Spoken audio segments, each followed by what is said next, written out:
Boom! And we are live with another episode of the Brown Water Banter Podcast. My name is Jared Seymour. My name is Joey Cates. That's right. And in the studio, man, we got a good show lined up for you. Joel's going to be talking to us about this year's, I think it was 15th annual South Mississippi St. Jude Classic. It's a bass tournament. I'm assuming for a great cause. But before we jump into that, we're going to thank the people that keep the lights on for us over here at the Brown Water Studio right out of the gate. I bet you know who I'm going to mention. Dr. Robbie Williams over at Southern Magnolia Smiles, man. If you're looking for a great local dentist, you can find them right here on Washington Avenue in Ocean Springs, or look them up on the socials at Southern Magnolia Smiles on Facebook and Instagram. When you're ready to book that consultation and get those brush your teeth for 2025, brush your teeth. Book that consultation with them, man, by giving them a shout at 228-215-1202 and telling them the Brown Water sent you. If you need legal representation for any reason, Taylor & Cox Law Firm is right here on the Mississippi Gulf Coast. It's our buddy Tyler, man. They specialize in felonies, misdemeanors, family law, divorce, child custody, you name it. Give them a shout and book a consultation with them at 228-696-0111 and let them fight tooth and nail for you. It's March almost as we record this, February 27th. We don't have much left. If you haven't started that New Year's resolution, you're way behind. Go book a consultation with Forever Young Men and Women's Health and let them do some lab work on you and get you fully medically optimized to get back into the gym and start feeling better for 2025. Kendrick right here, he was on the show. You can go back and listen to that episode. He is deep in the weeds on how to enhance your performance, how to make sure you're optimized, like I said, before you get back into the gym. Let them do some lab work on you. See if you're hormone deficient, maybe you're vitamin deficient. They specialize in testosterone replacement for both men and women, believe it or not.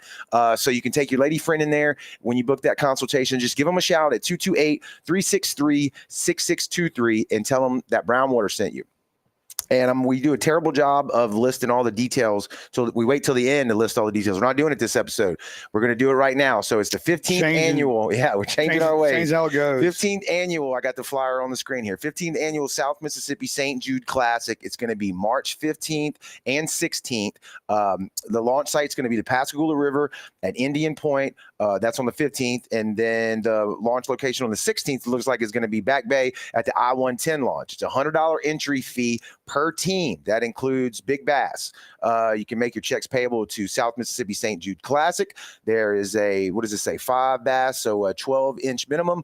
No off limits. We'll get into the details on what all that means, but I'm looking for a payout or a prize. What are we doing? Weigh in is Sunday, March 16th at the D'Iberville Civic Center. If you call for info or text to pre-register, you can call Joel, who's sitting right next to us, and we're going to get into all this. But I'm going to don't call him right now because his phone's on silent. He just turned it off. You can text Joel at 228-297-1054 or Logan at 228-234-1912. There will be food and door prizes on the final day. So right out of the gate now, you got the info, but we're going to dive deep into the weeds here on everything, the who, what, when, where, highs, and whys about this tournament. First off, Joel, thanks for stopping by here in the studio with us this evening and jumping in the hot seat, as Joey told you before he sat down. But if you could, man, tell us first, like we always like to do, start with your background and how you got hooked into this bass fishing world. Well, first off, we reviewed that flyer about 97,000 times.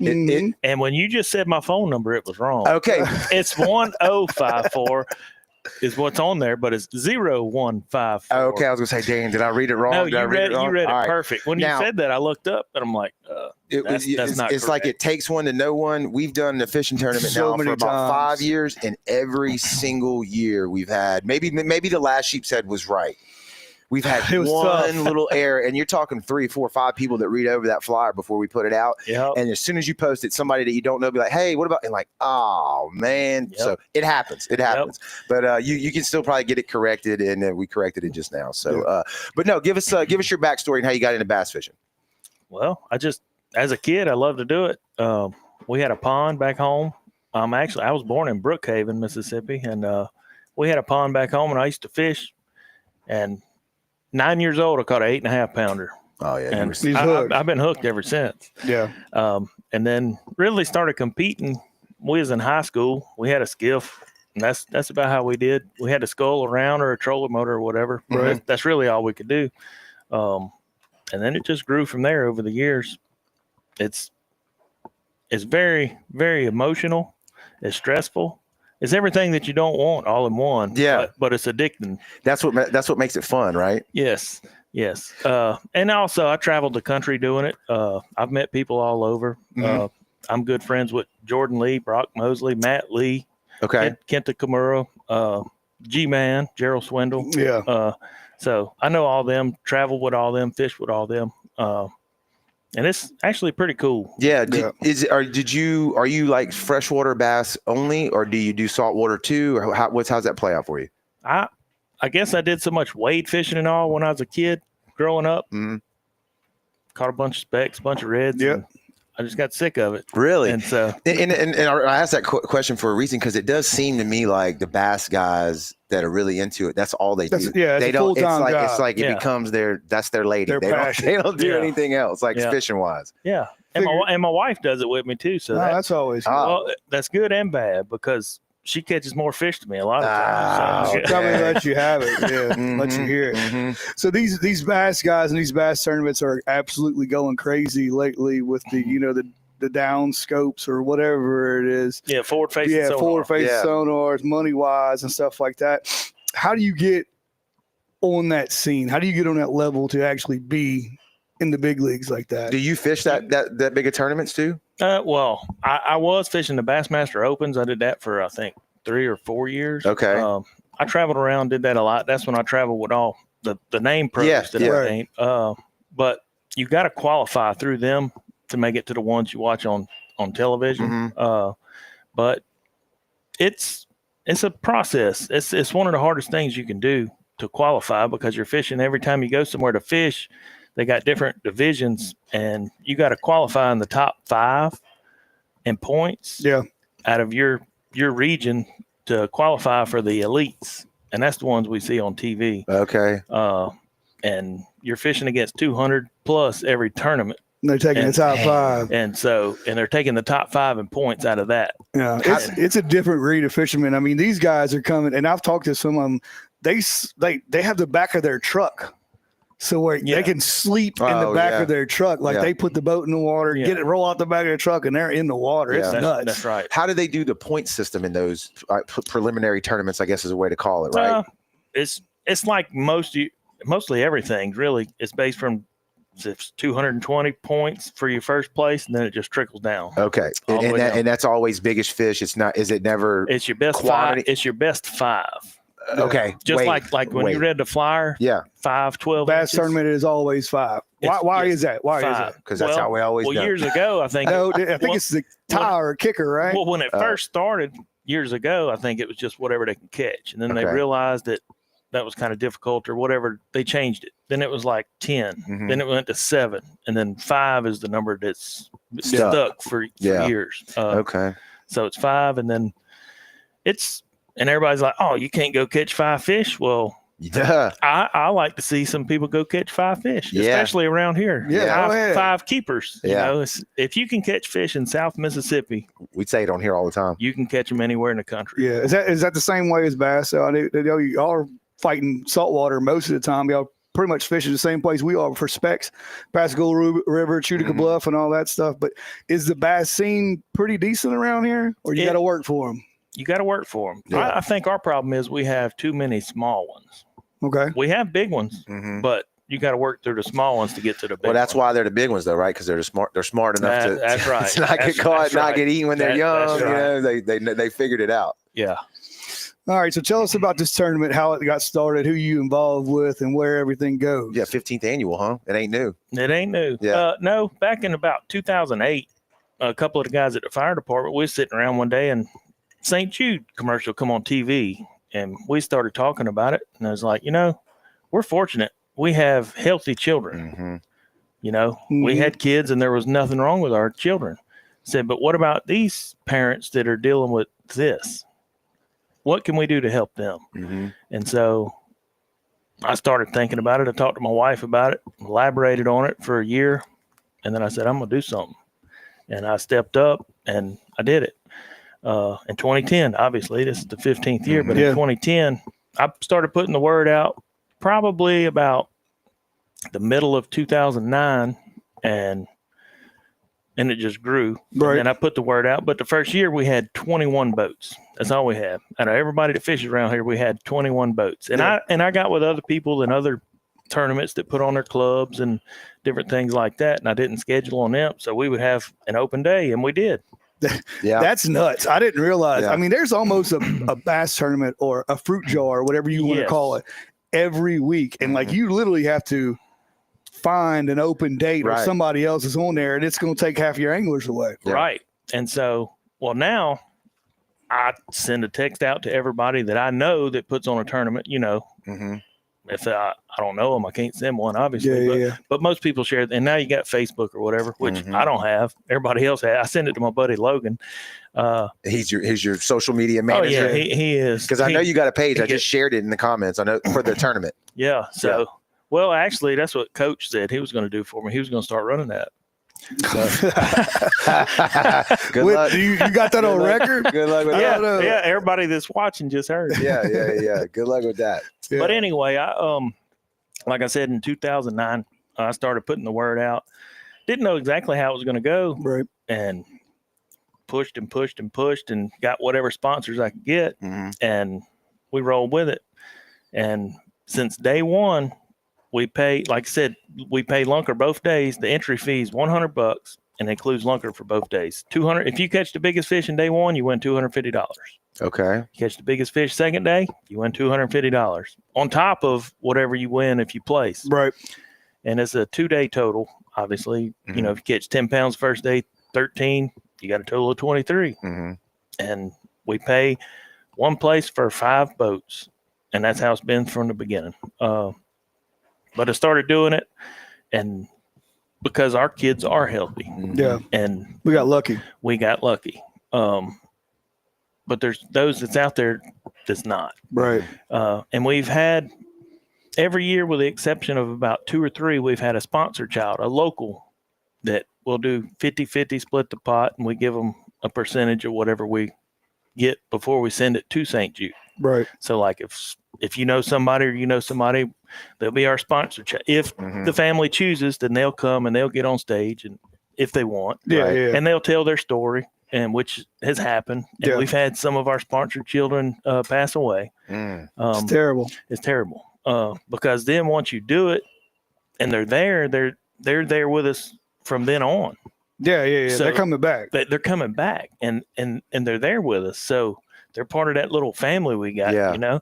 So when we lose them, it's just like we lost somebody from our own family. Part of the group. And a lot of people don't know what St. Jude's about. Well, the first year we did it, we also did a golf tournament, and it did really well. But when it started, I was by myself. Yeah. I had me, and I had a little help from Camel, which is Jonathan Tibbler. Oh, Tibbler. Yep, which is Jonathan Tibbler. And that was really about it. Yeah. Logan helped me some, but I worked at the fire department, so I worked 24 on, 48 off, so I had more time. Had a little time, than they did. So it's not their fault they couldn't help me as much, but to this day, they're still right there by my side. But when I went to St. Jude,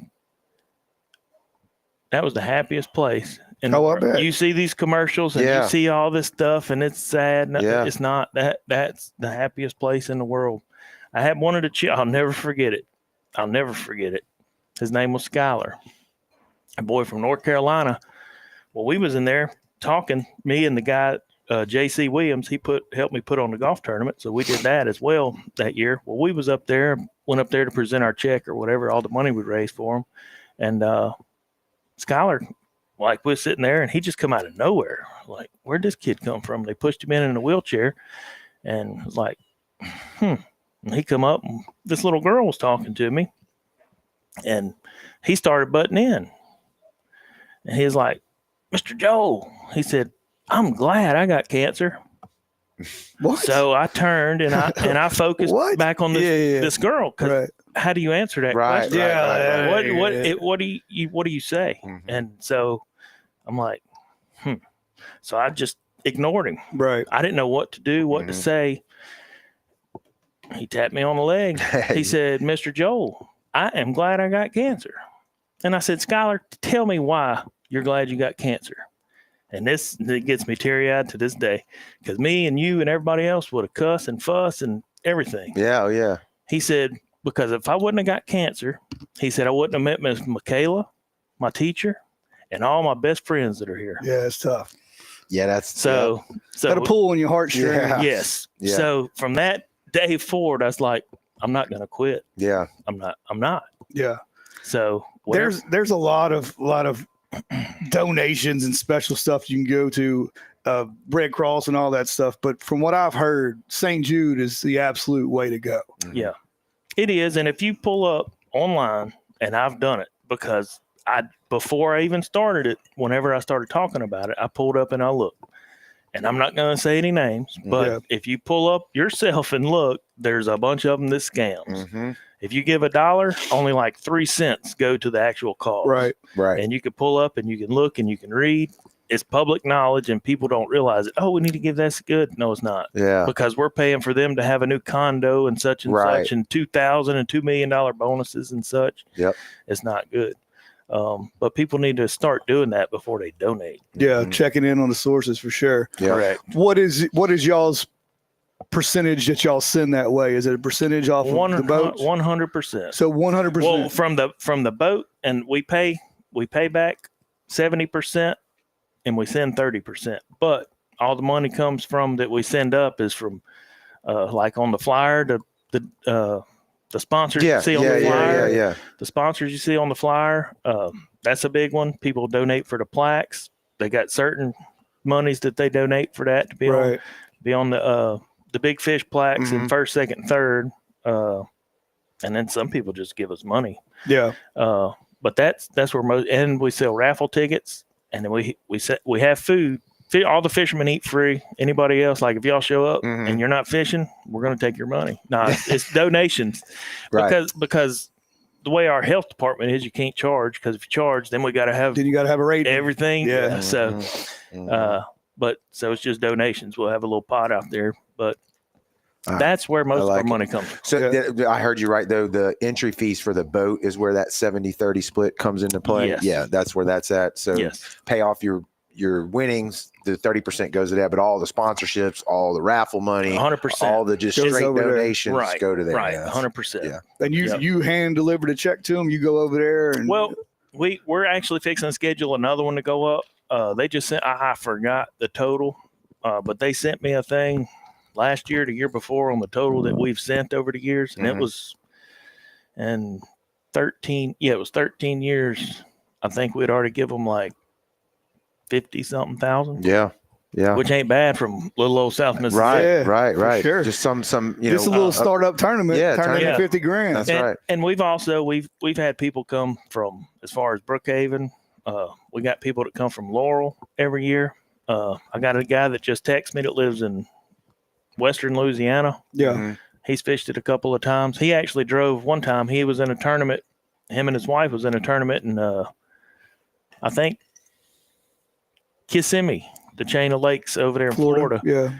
They left their tournament, drove here overnight, slept in the parking lot, launched their boat and fished. I'm telling you, that's nuts. It's the craziest thing I've ever heard in my life. Yeah. And they're ate up with it. Bass fishermen are ate up with it. Yep. And especially for the call, So he had never been here a day in his life. And he said, man, I want to fish your tournament. When is it? And I told him, he was like, whew, we're going to be tired, but we'll be there. And he wasn't lying. When I pulled up to set everything up to collect money or whatever for entry fees and give boat numbers and all, he was there. He said, what do you need me to help do? Yeah. Is the bass fishing community down here pretty tight knit? Like y'all pretty much know a lot of the guys, you know what I mean? Yeah. Yes, it's pretty tight. And there's some things I'm going to talk about before we end. Yeah. I want to bring something up. Fire it now. Let's go. Well, before we jump on that, it's a 2-day tournament, right? And 2 different launching places. Can you explain that? I will. Yeah. Well, I was going to do just a one-day event, and I was actually going to charge more money. And I was like, no, because we're going to raise more money with food and raffles than we are entries, because we got to pay our fishermen, because we got to take care of them, because they're the whole reason that we're making any money. Well, a lot of our guys over here in Pascagoula don't want to go over there. And a lot of guys over here don't want to go over there. Right. So we split it up, and we did it at Indian Point and under the I-110 bridge in D'Iberville, because that way, if they want to run back around either day, then Have at it. Have at it. Yeah. And there's a weigh-in each day. Saturday, there's a weigh-in. Sunday's weigh-in. Yes, at Indian Point. And usually I think, 3:30 first flight checks in. We're up to, I told you earlier, we started with 21 boats. Yeah. The first, then the next year we had, I think, like 32. Then the next year we had 40 something. Well, we're at almost 90 boats now. Dang. And there's no tournament around here that large. No.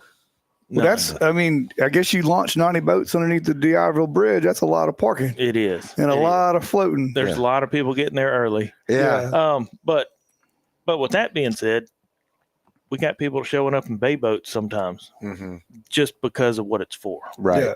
Yeah, So, well, with that Pascagoula River, like Joey said earlier, you can catch speckled trout and bass right in the same hole. Exactly. You know, so well, it's even like with the high school teams. Like some of the high school teams, they might not have a bass boat, but they got a bay boat. They can get pretty much exactly. We do a trolling motor like this instead of with your feet, but you got to do what you got to do. You know what I'm saying? Exactly. Yeah. But with that said, I mean, everybody's showing up not because Joel's putting it on, not because his helper's putting it on, but because they know what St. Jude's about. And after we've had these sponsored children from local, it hits home for some folks, and they see, like we actually have people right here that are having to go there for whatever it is. Yeah.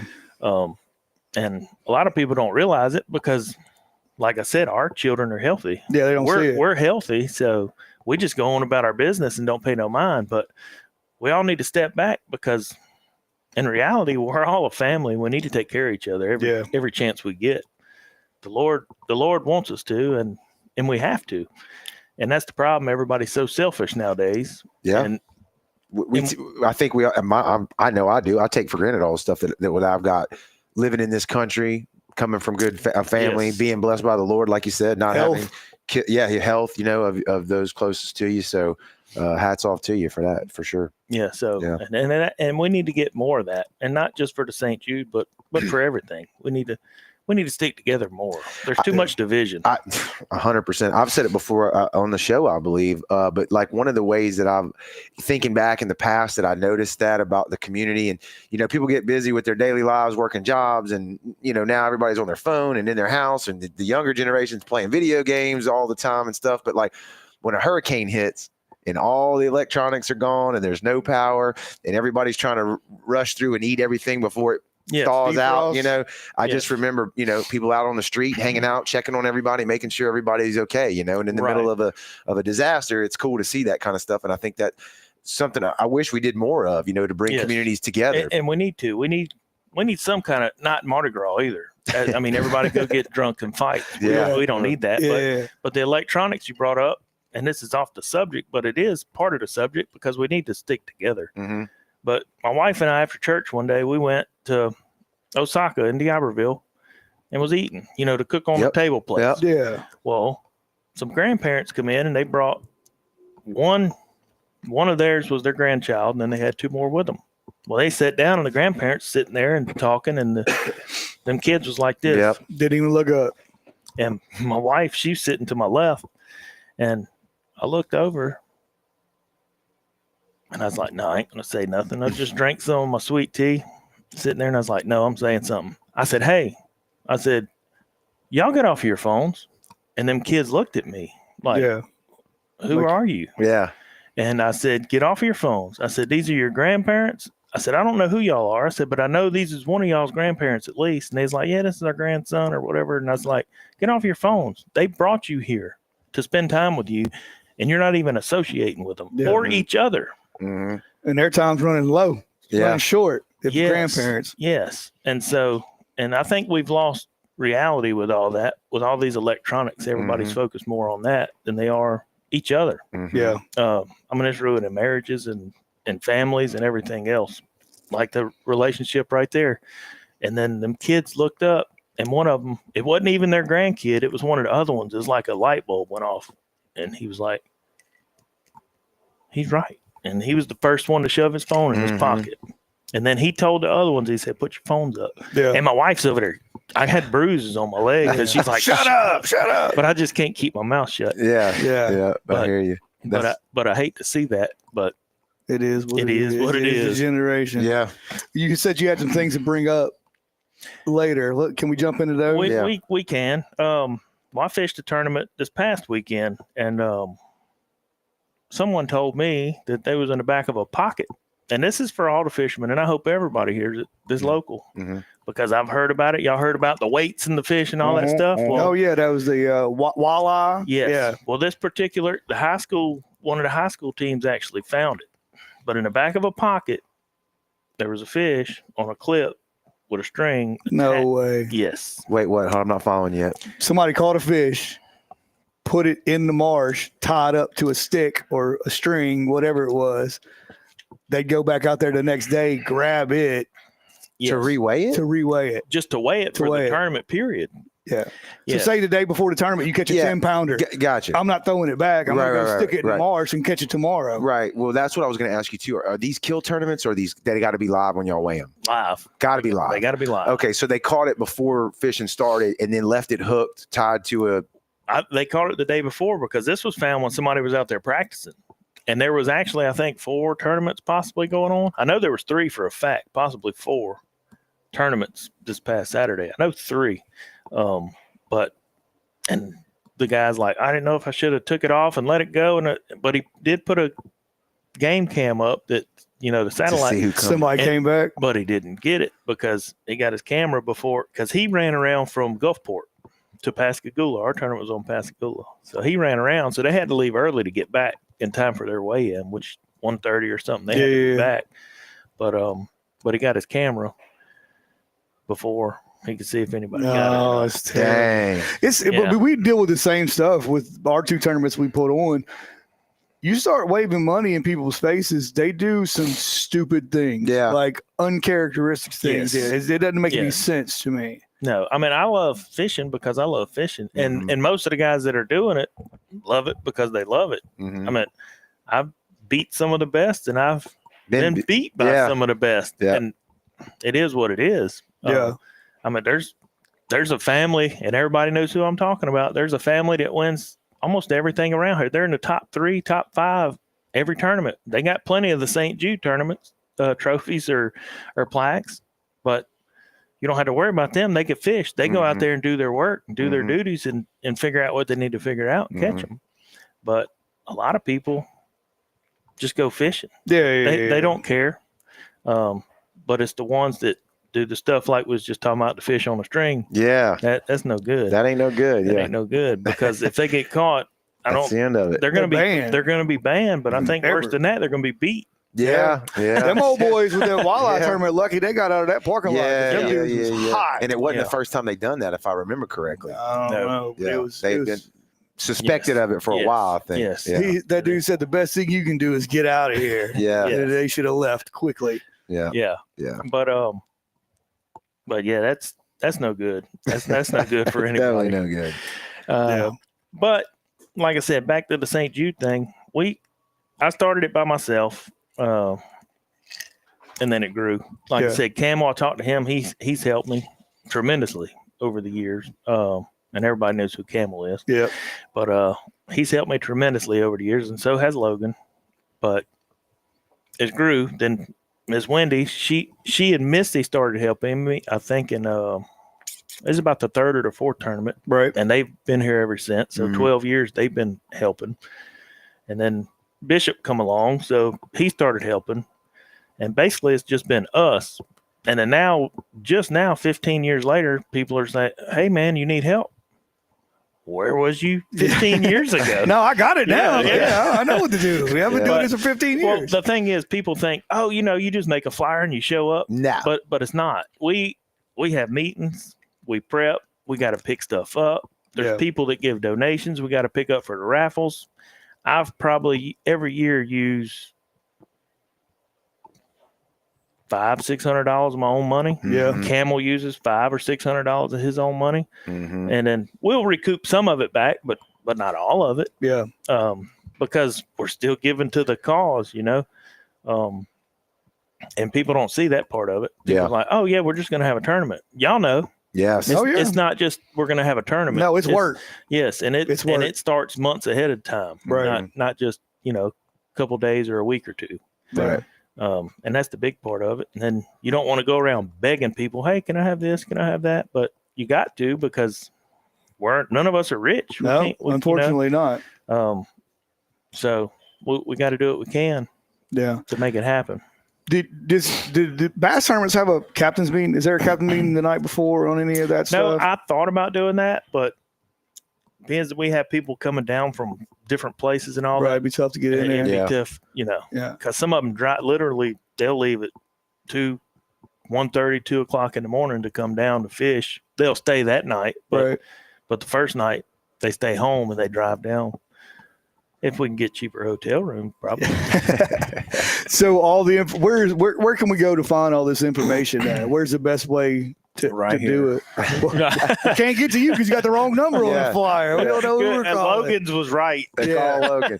Maybe he did that on purpose. Yeah. Smart man sitting on the side of that table right there. No, I can flash I'll flash the flyer again, but I did drop in the comments below. Y'all have a Facebook page. Yes. Whether you know it or not. The guy who said he doesn't have Facebook. But y'all do for the tournament have a Facebook page. I dropped that in the comments below. So Facebook, YouTube, y'all can click right on that and go directly to that Facebook page. Now, do you know, is there a link on that page to get to where you can buy a ticket or register or anything like that? Do you know? I can maybe look while we're, Yeah. No, we'd have to phone a friend on that. Phone a friend. Right, so what's the easiest way for us to sign up? Most of the time that my number is not correct. Yeah. But it's 0154, not 1054. But people text every year. They'll text Logan and they'll text me. If they don't get me, they'll text him. Right. And that's why we needed 2, sometimes 3. You were right. Your number was right on 24's flyer. I'm looking at it right now. So you had it right then. So how did they mess that? Yeah. 25. Somebody went dyslexic. Yep. That's it. So if you want more information on the tournament, Joel's number is 228-297-0154. That's correct. Or Logan's number is 228-234-1912. Give them a call or a text and they can get you pointed in the right direction to get registered. And I'm assuming, could you still sponsor if you want to? Yes. Yeah. We'll take sponsors all the way up to that day. Okay. And like with the text, most people, they take pre-entry. I don't. We should have to PayPal and all that stuff, but then that's just several more things we have to do and worry about. Yeah, or fees too. Yeah, that you'll take. So what we do, we just sign up. Like if you call me right now and say, hey, I want a boat number, you'll be boat number whatever. Mm-hmm. And then you call me or text me an hour later, you'll be the next boat number. And that's how we do it. And then like when we go out day one, if you're boat number 1 and you're boat number 80, and you're the last boat, then tomorrow you're going to be boat 1 and you're going to be boat 80. So you ladder it. Right. Yeah. Now, is that for like launching purposes? Who gets on the water first? That way, coming back times. Because if not, we'd have to delay every flight if we kept the same one. You know what I'm saying? Okay. So the 80th guy would be way late coming in and then be way late starting. Right. So we do different flights. So 1 through 25, they'll be due back at 3:30 on day 1. Okay. And then 26 through 50, they're going to be due back at 3:15. Yeah, it's just like golf. Yeah, like a golf flight. Yeah. Same thing. And then we'll move it, like that. Okay. And then the next day it flips. That way, boat 1 gets longer to fish on day 2. So it kind of balances everything out. Yeah, for everybody. Man. Good deal. Well, dude, what a great cause. Hold on. Yeah, they're saying in the comments, best way to register is get in touch with you or Logan. So cool. Great cause, great tournament. Glad to know someone's out there fighting a good fight 15 years in and doing the Lord's work there. So we appreciate it. Be thankful for your healthy kids. Yeah, that's right. Click that link, go to that Facebook page or send them a message and join it if you're in the bass world or you want to make a donation or anything and support a good cause. Thanks for stopping by this evening and talking to us as well. We have a tournament coming up April the 5th. That's a Saturday. It's the third annual Bay Rat Bash. Registration is not live for that yet. It will be about 2 weeks. About 2 weeks we'll do that live. We're wrapping all the craziness we're talking about, putting on a tournament. We're wrapping all that stuff up right now as we speak. But it's going to be at Dewey Do Bugs that Saturday. It'll be the weigh-in, April the 5th, right there in D'Iberville. It's going to be a good time. Cam will probably be there drinking Busch Lights. If I had to guess, it'll be a family friendly event and it'll be a good time. So y'all be on the lookout for that. And we appreciate y'all for tuning in on the lives and the replay watching us. If you keep tuning in, we'll keep doing them. We'll see you on the next one.